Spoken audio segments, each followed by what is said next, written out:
Pagi,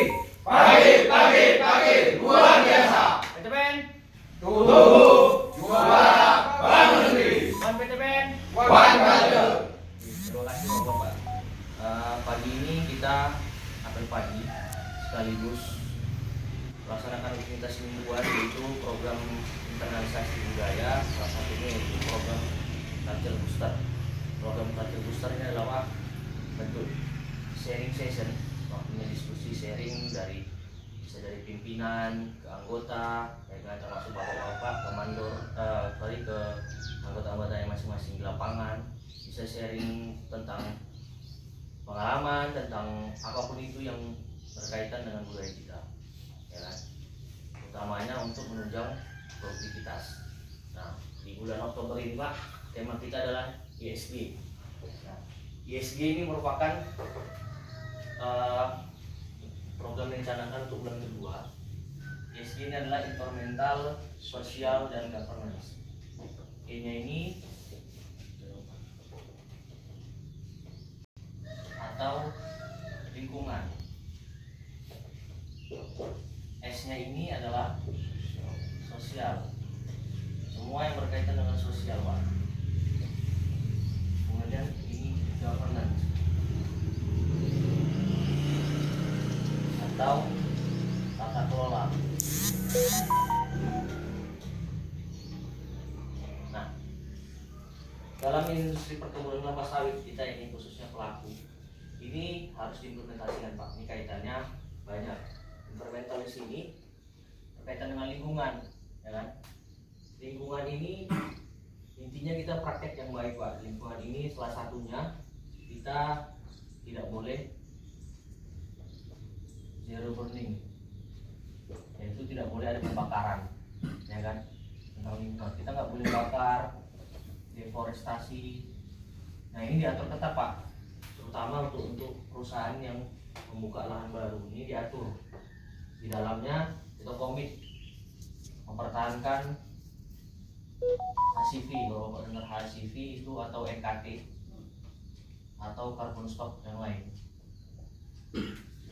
Intinya dengan lingkungan termasuk bahwa Komandan PML Pak Jari, Pak Suryadi, perlakuan CEMIS ini juga selektif Pak, nggak sembarangan, termasuk overcrowding,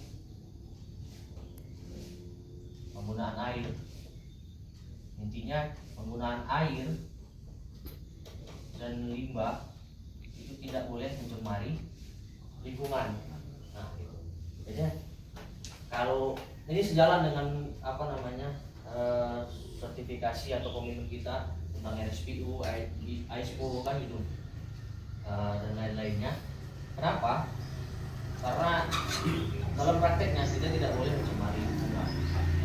Jadi ini menjadi perhatian. Makanya kita perusahaan ini, terutama kita mulai komunikasi, ya kan?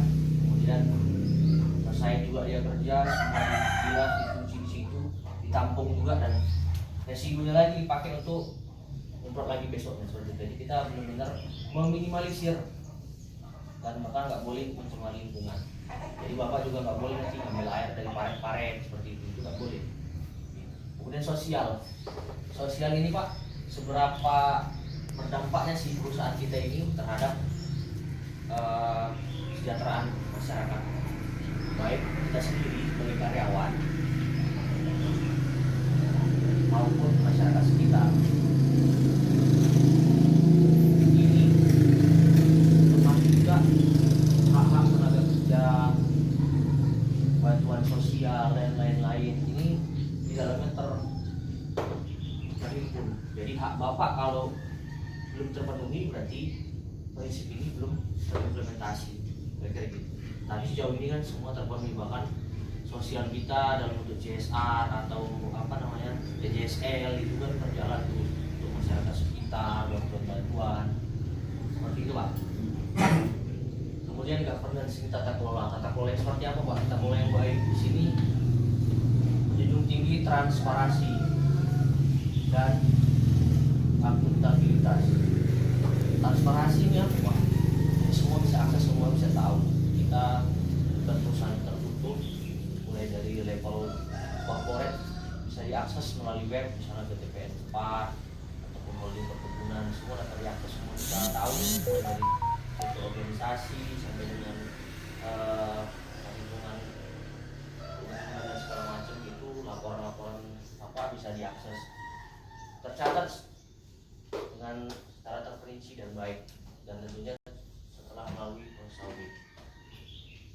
Dalam implementasinya Pak, untuk kita transparansi ini dimulai dari kita Pak, dan pencatatan yang benar ini. Contoh mantor PML, mantor panen, produksi harian itu Bapak update ya kan. Mantor PML, misalnya di blok ini selesai nih, ada 2 blok bulan ini, dari mana tanggal 1 dia di sini. Ini Bapak tuangkan dalam inventarisasi harian. Ini dalam bentuk di sini juga Pak. Tercatat, siapapun bisa akses di inventarisasi harian di situ. Kemudian dibukukanlah sama Krani, dan untuk BKM, ya kan? Semua bisa akses, Pak Asket, Pak Manajer, dan jadi ini sudah kita laksanakan. Namun dalam pelaksanaannya kita tetap harus konsisten. Ini nggak berjalan kalau dari struktur kekecilan kita ini tidak konsisten melaksanakan. Dari semua ini Pak harus seimbang, baik kita terhadap lingkungan, sosial maupun tata kelola yang baik.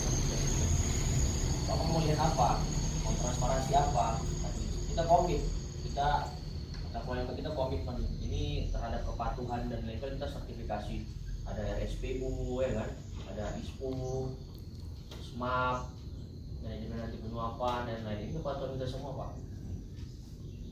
Sistem manajemen anti penyuapan SPU ini tergantung dalamnya ada 3 komponennya, yang juga people, planet, and prosperity. People-nya itu ya sosialnya, planet ya termasuk lingkungan yang di dalamnya kelola. Planet itu yang dikelola, kita mengelola tanaman, lingkungan, kita harus memperhatikan itu. Intinya ini semua merujuk pada apa? Praktek tata kelola perusahaan yang baik, sehingga harapannya tidak ada terjadi penyimpangan sejahtera untuk kita, perusahaan dan masyarakat sekitar. Kira-kira itu Pak. Sampai dari sini ada yang bertanya kan kira-kira implementasinya sama kita jelas Pak ya.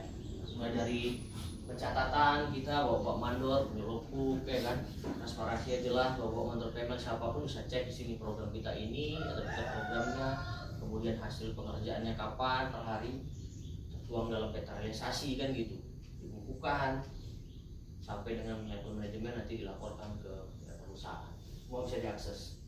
Kira-kira sampai di sini ada pertanyaan Pak? Cukup? Oke, kalau cukup, tidak, sebelum kita tutup, mari kita berdoa menurut agama yang masing-masing. Semoga kita senantiasa diberikan kemudahan, kekuatan, pertolongan dan perlindungan, punya produksi yang berlimpah.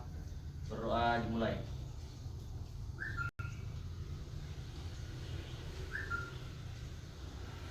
Berdoa selesai. Terima kasih Pak. Selamat pagi, selamat bekerja.